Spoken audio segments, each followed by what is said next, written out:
Hello, everybody, and welcome back to Buckeye Politics. Today, we're going to be looking at the 2024 New Hampshire presidential primary as it is taking place tomorrow, Tuesday, January 23rd, 2024. It is the first primary in the 2024 election, but it's technically the second election because Iowa had the caucus last week where Donald Trump won big.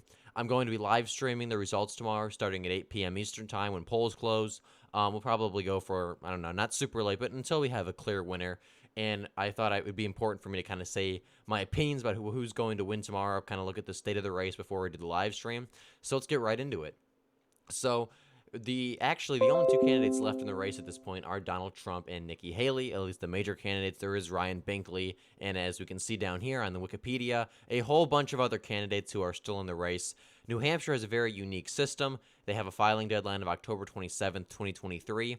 But all you have to do to get on the ballot in New Hampshire is pay $1,000. So if I could go to New Hampshire, pay $1,000, and boom, I'm on the ballot for the presidential election, assuming you meet all the other requirements like the age, born in the United States, stuff like that. So there are going to be a bunch of no-name random candidates on the ballot tomorrow. And I think that's going to affect the race a little bit. I'll get into that when I actually make my prediction and look at the polls. But that's just something to lay out for, is that there are going to be a bunch of random people on the ballot who have been doing different amounts of campaigning. We'll have to see how that has an effect on the actual race. So New Hampshire is a very unique state politically. It's very independent. It's sort of been a swing state. Trump only lost it very narrowly in 2016. It voted for Obama twice. It voted for Kerry in 2004, but it voted for Bush in 2000. It's had a very long Republican streak in terms of voting Republican governors, state legislatures, senators, stuff like that. Although it has moved to the left recently, it's still a very independently minded state.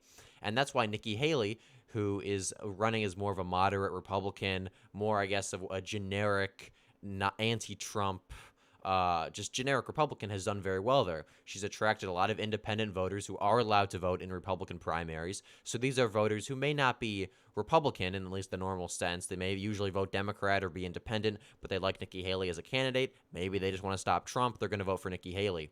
And that she has actually racked up a lot of interesting endorsements, such as Chris Sununu, the governor of New Hampshire, who was actually people suspected he might be a candidate for president. He endorsed Nikki Haley. A couple of former U.S. senators, some random state officials, and Don Bolduc, who you may remember was the Republican nominee for U.S. Senate in 2022 in the midterms. Donald Trump has a couple big endorsements as well. Carolyn Leavitt, who was the Republican nominee for New Hampshire's 1st District in 2022. She lost a former U.S. Senator Bob Smith, and Chuck Morse, who is the former who is a state senator from New Hampshire. He was the governor for like a couple of days because there was like the acting governor. He ran for Senate in 2022, and I believe he's running for governor this year, 2024. So he's endorsed Trump. A bunch of random state representatives endorsed DeSantis and Vivek.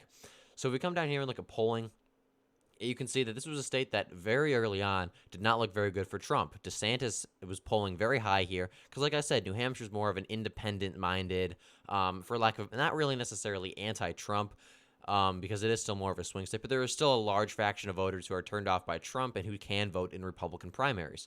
So, as you saw, DeSantis had a pretty sizable lead, but Trump took the lead in the spring of last year, and he pretty much was running away with this until about November, December, when Nikki Haley began to pick up steam. And for a while, I mean, there's been a couple of polls here. This one that was conducted in January that had Trump and Nikki Haley tied. There was another poll, trying to find it, that had Trump only up by 4 and only at 33% against Nikki Haley, who had 29%. That was late December. So yeah, Nikki Haley surged quite a bit in December, January, and Trump has maintained a pretty solid lead still, but it's noticeably smaller than it has been in other races and probably what you would expect for a Republican primary. Now, and I'll admit, I was actually a little bit concerned about New Hampshire beginning of January. I thought, okay, Nikki Haley has a lot of momentum. She's winning over these independent voters. We still have Vivek and DeSantis and all these other candidates who are going to take away votes from Trump. But as you can see here, Trump is, and actually let's go to Real Clear Politics and kind of look at the average. Since the Iowa caucus, Trump has surged quite a bit, as you can see. He went from being about 43% in the aggregate to up to 54% in the aggregate. And that is because DeSantis and Vivek have both dropped out and endorsed Trump. Trump has gotten a lot of momentum from winning Iowa. A lot of the Republican base is starting to coalesce around Trump. He's gotten endorsements from Senators Ted Cruz, Marco Rubio is before the primary, but some big names in Republican politics have endorsed Trump. We've seen Tim Scott, Doug Burgum, J.D. Vance go to New Hampshire and campaign for Trump. And so, although Nikki Haley was surging, and it did look like this state would be relatively competitive, Trump has surged a lot recently. And with it basically being a two-candidate race between Trump and Haley, it's going to be very interesting. And as you can see here, since in the polls that are only conducted between Trump and Haley, there's only been two, but Trump leads by a pretty big margin. There's one conducted yesterday that has Trump up 57-38, and one conducted yesterday as well that has Trump up 62-35. So Trump definitely has the momentum. And so let's go into my prediction. As you can see here on YapMS, we have Iowa already filled out. We still have to include DeSantis and Vivek, obviously, because they have delegates if we want to fill out the map. But let's go to New Hampshire. So New Hampshire has an interesting requirement, and that is you need to get 10% to get delegates. So this would have been more interesting if DeSantis was still in the race, because DeSantis was just barely not meeting the qualifications to get delegates. He's not in the race anymore, so not really an issue. So I think Trump, as of now, probably gets about 59% of the vote. Haley gets about 40%. This is the delegate.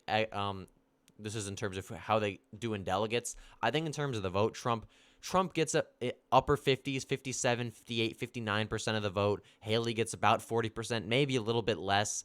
Because like I said, you are going to have all these random candidates getting like, 0.5%, 0.25%, maybe 1% in Ryan Binkley's case. And there's going to be diehard DeSantis, diehard Christie voters. These there's always going to be people who vote for these random third-party candidates or people who have dropped out. So this isn't an exact prediction because I do think you're going to see both, I think maybe about 5% of the vote or so it's going to go to these random third-party candidates, and as well as DeSantis, Vivek, because they are still on the ballot, and it's only been a couple days since they dropped out. So I'm sure there's going to be people who either don't know or are salty with Trump or Haley and still vote for their preferred candidate. So this is sort of a rough estimate. I think Trump gets in the high 50s. I think Nikki gets about 40%. So this is my prediction here. Whether I'm right or not, we'll have to find out tomorrow at 8 o'clock. But this is really going to be probably the most competitive state of the Republican primary. If you look at the upcoming states, whether it be Nevada, South Carolina, Michigan, Trump is leading big. But if Nikki Haley overperforms tomorrow and has a strong showing, maybe even wins it, that could change the whole state of the race, because Trump has all the momentum from winning Iowa. We saw he gained like 10 percentage points in the polls on RCP. So if Nikki Haley has a strong showing tomorrow, which I don't think she will, I think she loses relatively handily, but it was close not just a few weeks ago. We'll have to see what happens. But so if you want to see the results, I would suggest coming to our live stream tomorrow, 8 p.m. Eastern Time. Be sure to like and subscribe, and I'll see you tomorrow. Thank you for watching.